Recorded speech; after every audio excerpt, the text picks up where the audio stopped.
Hello aspirants, अभिनंदन, welcome, स्वागत। नवाक्सी institute के ऑनलाइन प्लेटफॉर्म पे मैं विजय कुमावत आप सभी का तहे दिल से स्वागत करता हूं। आज मैं आप लोगों के लिए एक विशेष चीज़ लेके आया हूं जिसमें मैं आपसे एक छोटी सी जानकारी साझा करके चला जाऊंगा। इतनी इम्पोर्टेंट सी जानकारी साझा करके चला जाऊंगा कि आपको पता भी नहीं चलेगा। इतनी अच्छी जानकारी आपको रील को स्क्रॉल करते करते ही मिल गई। देखो, मैं आज आपको एक चीज़ बताने वाला हूँ। भूगोल होता क्या है, ज्योग्राफी होता क्या है, मैं आपको बताता हूँ। भूगोल एक विज्ञान है जो पृथ्वी की सतह, उसके विभिन्न भौतिक आकृतियों, राजनीतिक खंडों, जलवायु, जनसंख्या और इन सभी के बीच के संबंध के बारे में हमें बताता है। तो आप समझे मैं क्या बोलना चाहता हूँ।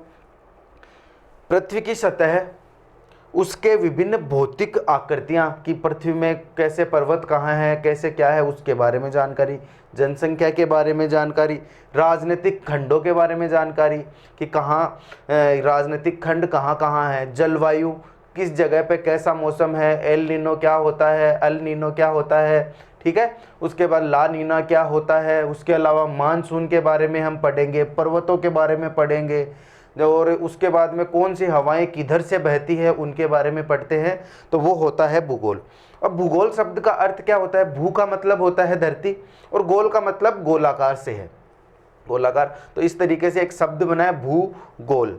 उसके बाद मैं आपको बताता हूं इसका मुख्य उद्देश्य क्या है इस शब्द का।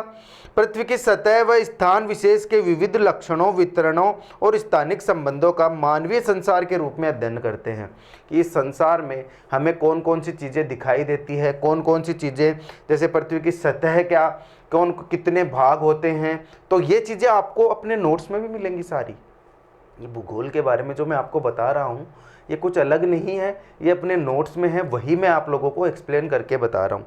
उदाहरण के लिए भूगोल में हम भारत के विभिन्न भागों का अध्ययन करते हैं। जैसे हिमालय पर्वत, तो हिमालय पर्वत कहाँ है, जैसे मान लो यह उत्तरी भारत में स्थित है और यहाँ की जलवायु, वनस्पति और जीव जंतुओं का अध्ययन करके हम पर्यावरणीय प्रभावों को समझ सकते हैं कि वहाँ पे जो घटनाएं होती हैं, वहाँ पे जो चीज़ें होती हैं, वो उनसे हम कैसे अफेक्ट होते हैं, वो अपने ऊपर किस तरीके के प्रभाव डालती है। उसके अलावा जैसे हम गंगा नदी के बारे में पढ़ लिए, नदियों के बारे में पढ़ रहे हैं, उसमें गंगा नदी के बारे में पढ़ रहे हैं। तो गंगा नदी है, इसका प्रवाह मार्ग किधर से है, ये कौन कौन से शहरों से होकर गुजरती है। समझ रहे हो ना मेरी बात। मैं आपको यहाँ भूगोल समझा रहा हूँ, मैं वो चीज़ें क्लिक करके आपको बता रहा हूँ।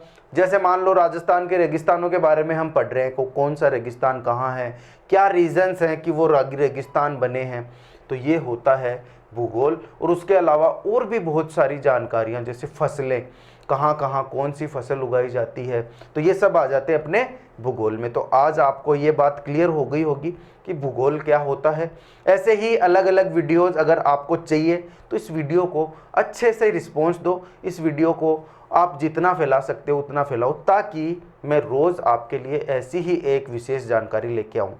ये तो अभी शुरू किया है हमने, ये तो एकदम सिंपल सी चीज़ उठाई है जिसके बारे में आपको बताया है। इसके साथ साथ हम बहुत सारी ऐसे मैं आप लोगों के लिए बहुत अच्छी अच्छी जानकारियाँ खोज के लाऊंगा।